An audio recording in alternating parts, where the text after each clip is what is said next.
For today's episode, we're partnering with MedIQ, an accredited medical education company that provides an exceptional educational experience for physicians, nurses, pharmacists, and other healthcare professionals to raise awareness around depression. This partnership was made possible by a grant from Takeda Pharmaceuticals U.S.A. Incorporated and Lundbeck. You'll remember that in Session 4, Am I Really Depressed?, we talked about how easy it might be for Black women to miss the signs of depression because of cultural and societal norms. MedIQ hopes to help change some of this by making the general public more aware of the symptoms of depression and how to reach out for help when necessary. Here's where we need your help. To get a better sense of what you already know about depression, we have a brief survey for you to complete. The survey shouldn't take any longer than 10 minutes, and upon completion, you will be entered into a drawing to win one of 10 $100 Visa gift cards. You can find the survey at therapyforblackgirls.com/mediq, and of course, all of this information will be included in the show notes for your reference. Thank you so much in advance for your help with this very important project to raise awareness about depression. Welcome to the Therapy for Black Girls podcast, where we discuss all things mental health, personal development, and all the small decisions we can make to become the best possible versions of ourselves. I'm your host, Dr. Joy Harden Bradford, a licensed psychologist in Atlanta, Georgia. To get more information and resources, visit the website at therapyforblackgirls.com. And while I hope you love listening to and learning from the podcast, it is not meant to be a substitute for a relationship with a licensed mental health professional.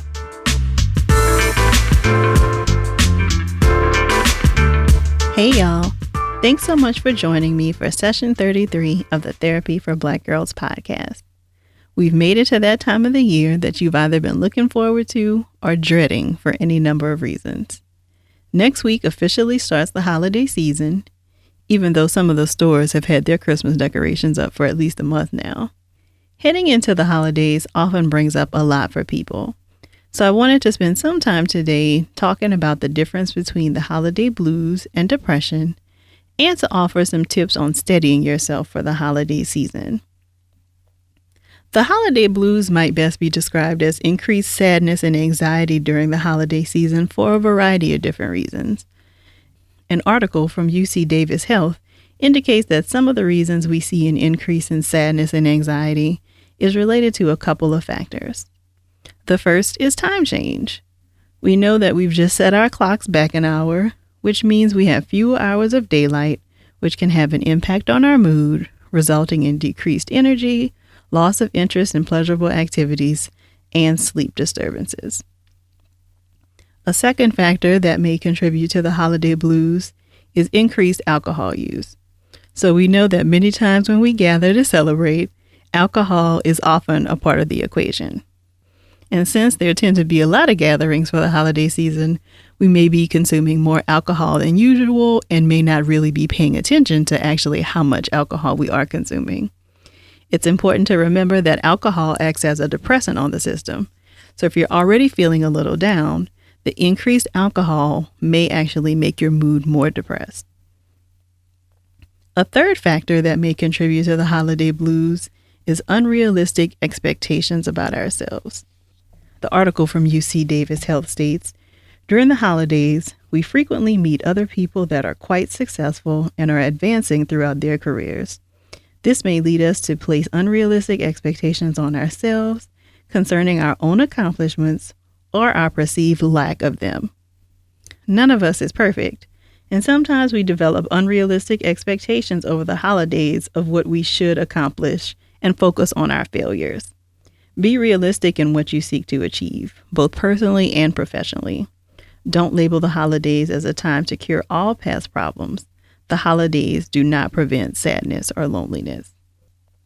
So as I mentioned earlier, there definitely is a difference between the holiday blues and a diagnosis of major depressive disorder.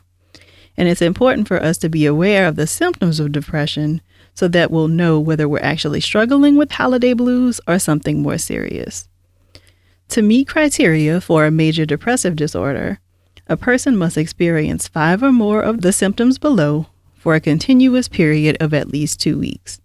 These symptoms include feelings of sadness, hopelessness, depressed mood, loss of interest or pleasure in activities that used to be enjoyable, change in weight or appetite, either increased or decreased, change in activity, psychomotor agitation, being more active than usual, or psychomotor retardation, being less active than usual, insomnia or sleeping too much, feeling tired or not having any energy, feelings of guilt or worthlessness, difficulties concentrating and paying attention, and thoughts of death or suicide.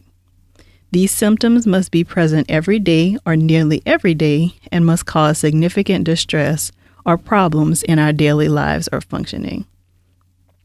So if you notice that you've been experiencing some of these symptoms during the holidays and they last well into the new year, or if you've already been experiencing these symptoms, then it may be time to talk with someone about getting some help. Like I mentioned earlier, the holidays often bring up a lot for people. Some stuff is positive and some stuff not so much.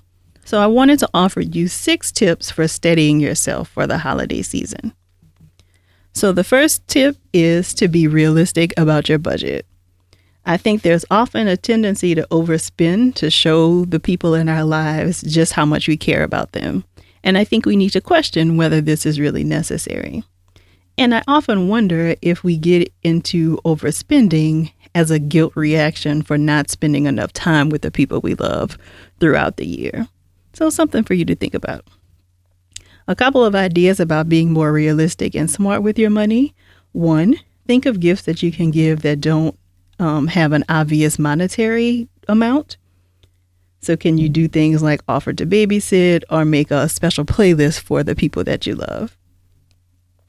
2, plan ahead for next year by setting aside a little money each month for gifts so that there's not a panic come November and December and you're trying to scramble figuring out what you're going to buy for everybody. The second tip is to create new traditions or re-examine old ones. This may be particularly relevant if for some reason you can't be with your family this year. Can you get a group of friends together to do a Friendsgiving? Can you volunteer at a shelter to feed those in need? I think sometimes we get guilted into celebrating the holidays in the same ways that we always have by family members. But it's really important to think about what feels right to you and how you would like to spend this time of the year. A third tip is to make a game plan for dealing with the loss of a loved one. So dealing with the loss during the holidays can be very difficult to manage, particularly related to all of the different rituals and traditions that are often surrounding the holidays. One really good way to deal with the loss is to reimagine what these traditions might look like. For example, if your grandmother recently passed and she was the one who would typically lead the Thanksgiving prayer on Thanksgiving morning, then elect a new person to lead the prayer, perhaps using some of her favorite passages, or redo the prayer sequence altogether. Maybe instead of a prayer, you sing one of her favorite songs instead. One of the most important things is to plan ahead and not get to Thanksgiving morning and be panicked about who's going to lead the prayer. You need to have a plan in place. I also think that there can be the temptation to avoid Thanksgiving altogether or any of the holidays after a recent loss. And I think it's important that we try not to avoid things, because when we avoid them, we never learn that we can actually deal with it. So of course it will be painful to go through a holiday season after you've experienced the loss of a loved one, but it is manageable. And so you shouldn't have any expectation that it's going to likely be a joyous occasion, but you likely will be able to live through it and tolerate the pain related to losing a loved one. The fourth tip should come as no surprise to you if you've been listening to the podcast for a while. The fourth one is setting and sticking to your boundaries. So let me know if this sounds familiar to you at all. You're in town for 5 days for the holidays. In those 5 days, you have been invited to a holiday brunch sponsored by your college roommate. You've been asked to read during Christmas Eve service, asked to take Aunt Cheryl shopping for the last-minute gifts. They've asked you to make that special peach cobbler that everybody loves. They want you to see your new nephew that's 3 months old, and you have to help your little cousin get her college applications together. Girl, this is exhausting. And this just describes what might be happening when you get to your hometown. This doesn't even account for all of the holiday work gatherings and community service projects you might have had to tend to before you left home. Sis, you simply cannot do everything. Especially during the holidays, it's okay to say no. If you're running around doing all of this, then what time are you spending reflecting and getting yourself ready to head into 2018? The fifth tip, build some downtime into your schedule just for yourself. Perhaps this means heading back home a few days earlier to give yourself a buffer before you have to go back to work or school. Or maybe this means you do something completely different this year for your break. This might be the perfect time to take that solo vacation you've been dreaming about, or to have a staycation right in your own home or your city. This kind of goes back to creating your own new traditions. Just because the holidays have always been done a certain way doesn't mean that they have to be done that same way now. And the sixth tip, allow yourself space to feel whatever you feel. Because there is often this expectation that holidays are a time of celebration and excitement, there's often a feeling of what's wrong with me if we don't feel that way, for one reason or another.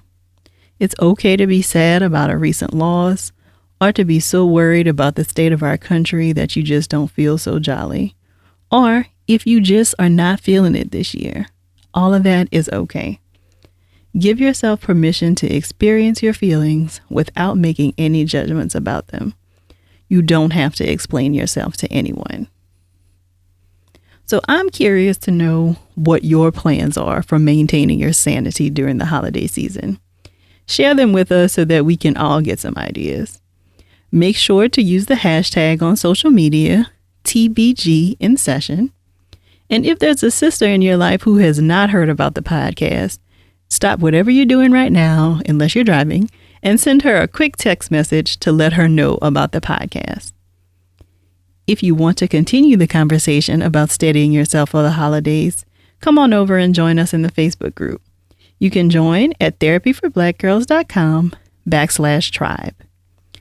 If you're looking for a therapist in your area, check out the directory by going to therapyforblackgirls.com/directory. And please make sure that you're following us on social media. You can find us on Twitter as therapy4bgirls, and you can find us on Facebook and Instagram at Therapy for Black Girls. And finally, I'd like to remind you about our partnership with MedIQ on the Depression Initiative, and Takeda Pharmaceuticals U.S.A. Incorporated and Lundbeck for providing support. Please help us get more information that will be useful in raising awareness about depression by filling out the brief survey. The survey shouldn't take any longer than 10 minutes, and upon completion, you will be entered into a drawing to win one of 10 $100 Visa gift cards. You can find the survey at therapyforblackgirls.com/mediq. As always, I am looking forward to continuing this conversation with you all real soon. Take good care.